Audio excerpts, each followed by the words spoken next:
Welcome to the Make and Design Podcast. I'm your host, Carina Gardner. On this podcast, we're unraveling the everyday joys and dilemmas of design, making, and business. For makers who want to be designers and for designers who are makers, this is your inside scoop to help you grow your business and bring more creativity to your life. Hey guys, today I want to talk about getting very intentional about the kind of artwork that you are putting out. Now, I think, I'm thinking about my designers when I taught at a university. The first 4 years of design is really an experimentation process. Why is that? Because we're trying to find our style. But in our program in particular, and those of you who are not in a program like mine, one of the things that happens in the first year is that we do have to kind of go out of our way to produce more so that we can get our style down a little bit earlier. Now, what do I mean by this? You've probably heard me talk in the past, I don't love a designer just to be known for a specific style, because you can consistently pivot and update to do different styles as you move along in your design career. You're just going to get better. That's it.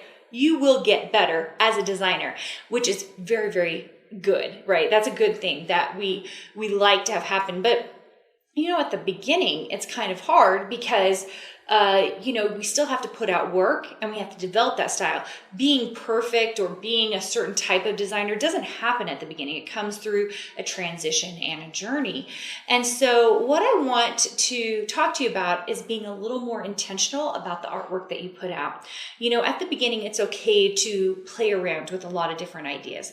But as you settle into certain specific themes or certain styles, it's okay to go all the way in. Sometimes I'll have a designer say to me, I feel like I have done 5 or 6 of these and it's just too many, or it's just too much, and I don't want to do any more of this. And I'll say, but you're the only one doing it. And if you would just finish out this design thought, then you would be the one to have the majority of the market on this.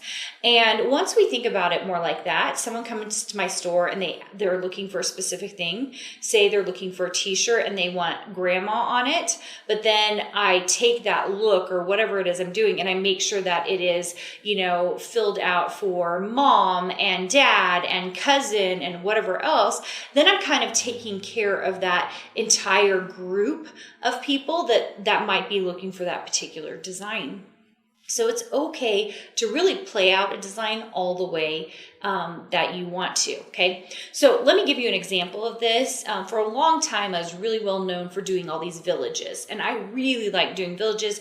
My first village I did was this little haunted Halloween village. It's still very popular. People buy it on lots of the different websites that I'm on, and people just really love it. And it was the first time I had really dealt with architecture and kind of figuring out structural things. It was really fun, just really fun to do. I kind of got well known for doing these little villages. So what did I do next? I did a full Christmas village. And then the next year I did a mini Easter and I did a mini Valentine's. And then the next year I did a glitter village. I did a Santa Claus village, and those were both for Christmas. I did more pieces like tiny villages. And I felt like it was fine to really play out with this little village idea because people liked them so much for me.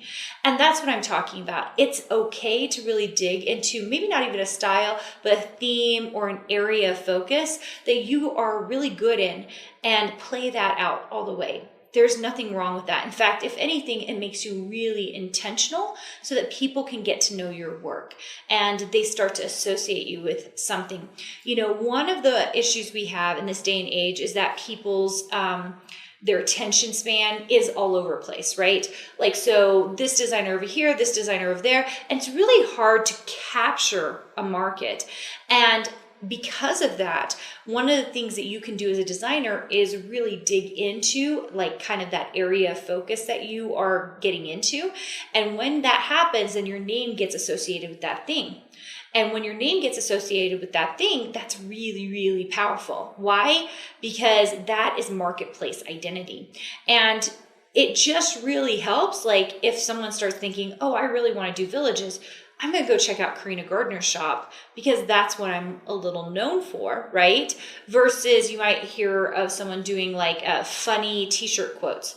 Well, if you know the name associated with that, you're going to go check that place first, right? So there's a lot of power with name association with a specific type of design or product. That is very intentional. That's a smart marketing move. Now, some of you might be like, but I'm so early on, Carina. I don't know if I can do that. Guys, this is a time thing. And really it's advice mostly for those of you in your second, your third, your fourth year. My first years, a lot of times we do need to dabble a little more to find what we are intended to do.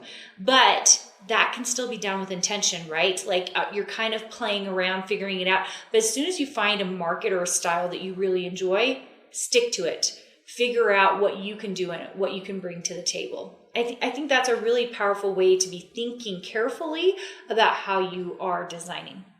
And that's it.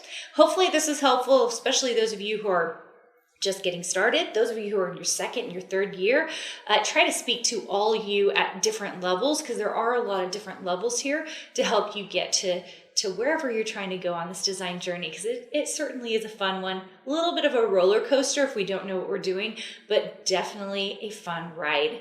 If you are on the YouTube channel, first of all, thanks for being here. I just appreciate it so much. Would you mind subscribing to the channel? I can't tell you how much I appreciate those of you who do subscribe to the channel. It really helps me. It helps other people see that this content is valuable. And if this is something you really want to do, I promise you there's room for you. There's room for everybody. And by sharing this information and getting more people out there designing well, we crowd out all the terrible design work out there, the unintentional design work. And that's what I'm really trying to do, okay? And those of you on the podcast, if you wouldn't mind leaving a review, I can't tell you how much I appreciate it when you guys do. It is so nice of you. I appreciate it so much. And I do read them, so I really, really appreciate it. And just want to thank you right now for doing that. All right, guys, I hope you guys have an amazing week, and I will talk to you soon. Hey, did you know that you can visit me at makeanddesign.com to learn more about this podcast and join my VIP group for weekly freebies? I can't wait to see you there.